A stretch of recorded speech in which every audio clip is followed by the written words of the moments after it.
So we have Mark here, heading upwind. Outhaul looks quite loose on his sail.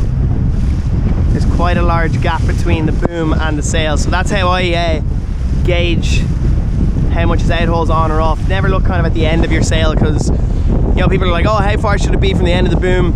Doesn't really matter, because if one sail's a little older and a little bit more stretched, then it doesn't really matter how far it is from the end of the boom. Always look at that belly and the gap between the boom and the center of the sail.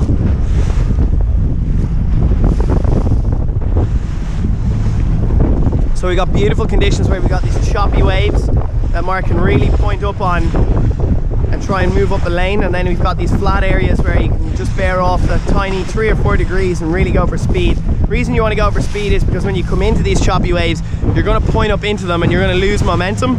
But it's good to point up because then you're going to move up a lane. But at the same time, because you're killing that momentum, you need to get back in those flats, bear off a little bit, hike hard and get that speed going again.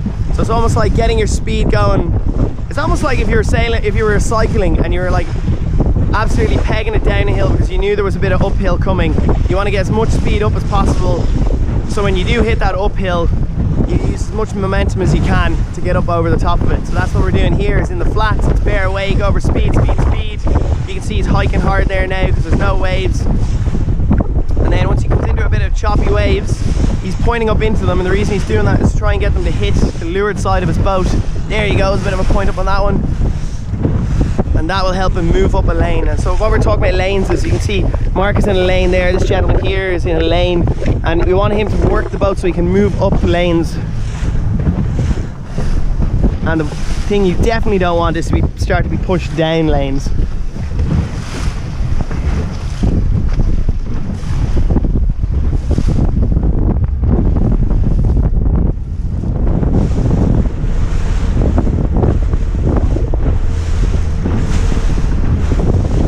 Go up beside Mark here and have a look at his shoulders in relation to the boat, how much he's bringing his body back and forth.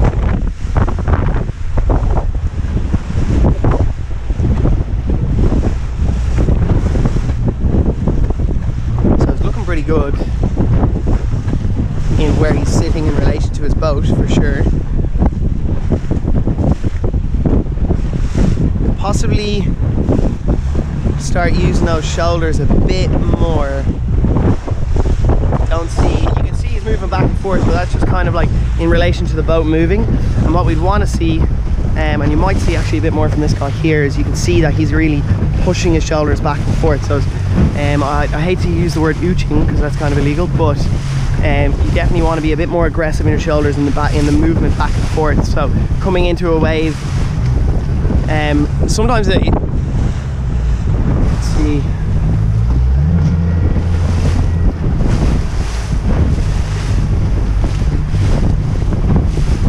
So one of the things to remember, when you're moving your shoulders back and forth, you're also pushing your hips forward and back. So when you move your shoulders back, you should think about actually shoving your hips forward.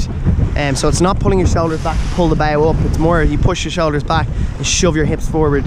And then again, when you move your shoulders forward, you really want to push that pressure on your forward hip, get that weight forward. So I think before the next beat, we're going to get Mark to just tighten up his outhaul a little bit.